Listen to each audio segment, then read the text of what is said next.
Alright guys, so I thought I'd do an update video. It's been a while since I made one, and a couple things have changed. Right now we're sitting in the 95 Dodge 3500 dually with the 12 valve. Gonna fire it up, and while the truck's warming up, we'll tell you about some of the changes happening. Beautiful day today in New York Harbor area. We're looking at about 70 degrees, which is crazy for February. But I figured with this nice weather today, might as well take the truck and go wash it off, get all the salt off it. So here we go. Ooh, she's not happy. Smoking a little bit, but not too bad. Anyway guys, while this thing's warming up, I thought we'd talk a little bit about what's going on with this truck and some of the other projects that you've seen on my channel. For anybody that's been watching for a long time, there have been a bunch of boats and things like that. Pretty much all done with the boats. I got one sailboat now, and I got a rowboat that I built, and that's pretty much it for boats. At some point, I would like to try to get a Boston whaler, maybe like a 17-foot, but that's gonna be a while in the future. For this truck, the 95 Dodge, the next upgrade that's coming for it will be coming next Thursday. And that's going to be a 5-inch turbo back exhaust. Going with the diamond eye kit. Got it in stainless steel. It's already showed up at the house, so next weekend we'll be putting that in.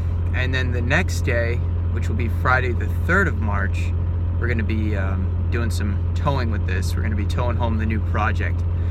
Now, a lot of you may remember that I said I didn't really want any more projects. I was kind of done with projects. I wanted to finish up what I have. Well, going along with that theme, I had a really good 350 4-bolt main non-emissions motor that I took out of my 1977 K10 when I swapped it to diesel. I put the 6.2 in that. And I tried selling the motor for a while, but nobody wanted to give me anything even reasonable for it. It was a 40,000 original mile motor, very clean inside. It's the cleanest small block I've ever seen on the inside when I did the valve covers. And no sludge, very well maintained. And so I tried to sell it for a while, and people, you know, seems like standard for a good running small block are getting about 300 bucks. And I'm like, this engine's worth more than 300 bucks. Yeah, the heads are kind of crap on it, but I mean, 4-barrel, no emissions, great potential for a build if you want to do that. The problem now though is with the price of crate motors, you can get them so cheap that people don't really want to rebuild the old engines anymore.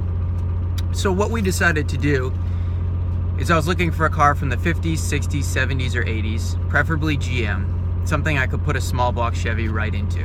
Have a running driving car, use up all the parts that I have left over from various builds, and consolidate into one package, and then at the end either sell the car or sell one of the other cars. So I'd been on the look for a while.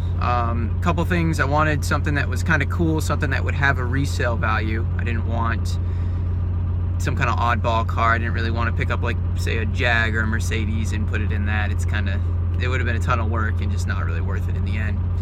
So I was looking for specifically a GM car. I wanted to try a muscle car. I've always really done trucks just because they're a little bit easier as far as body and stuff like that goes. But I wanted a car, so I've been looking for a while. One of the big things I wanted in that car is I wanted it to be something that I could cruise the highway with, so that's why the oldest I was really wanting to go was the 1950s. And I wanted something that was a manual transmission, preferably, just because this is the only vehicle I currently own that has an automatic. It was rebuilt with less than 3,000 miles ago, and I absolutely hate it. It still shifts kind of funky, fluid issues. It's always something with the stupid automatics. I'd much rather have a manual transmission. I also like the driving experience of a manual a lot better. So I was looking around, and we finally nailed down a car, and this car, it's pretty cool. It's towards the end of its production run. They shortly after this one was built, they changed up the body style and made improvements to the engines and things like that. So it's a somewhat common car, but I never thought I'd get a chance to own one, so I'm pretty excited about it. If you guys want, feel free down below to leave a comment trying to guess what it is, and and maybe somebody will be right, but I will tell you it's a GM car. It does have a manual transmission, which is a 4-speed, and it was built between the 1960s and the 1980s. Just to give you some clues. So feel free to leave that in the comments below. That project, we're going to call it Project Woodward, and the reason that I even bother naming the car is because the goal that we have in mind for it. I picked up this car at what we think is a pretty decent price. It's not a steal, but it's not terrible either. Certainly some of the components are probably worth it if we were to part it out.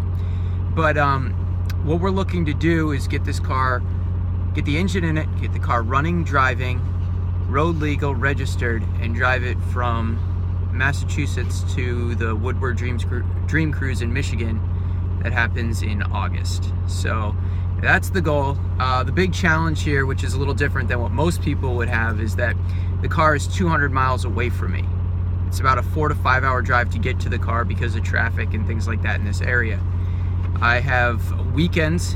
I work a 4-10 schedule, which means that I work 4 days and then 4 10-hour days, and then I'm off for 3, which is really nice in the summertime. But again, with the drive going up and coming back, that'll eat into the time quite a bit.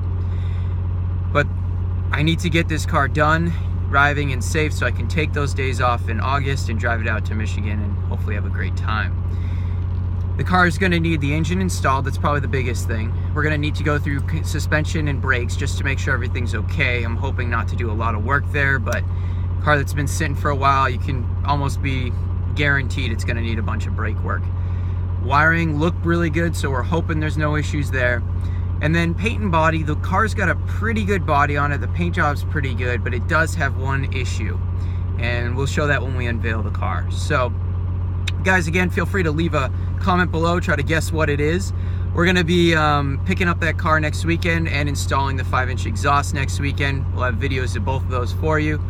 Gonna try to put out some more videos on YouTube and also start to try to edit these. I've always done them one take, and I feel like editing them would probably be beneficial. So guys, thanks for watching. Thanks for commenting, subscribing, liking, whatever the heck else you want to do with it. We really appreciate that, and I'll catch you in the next one.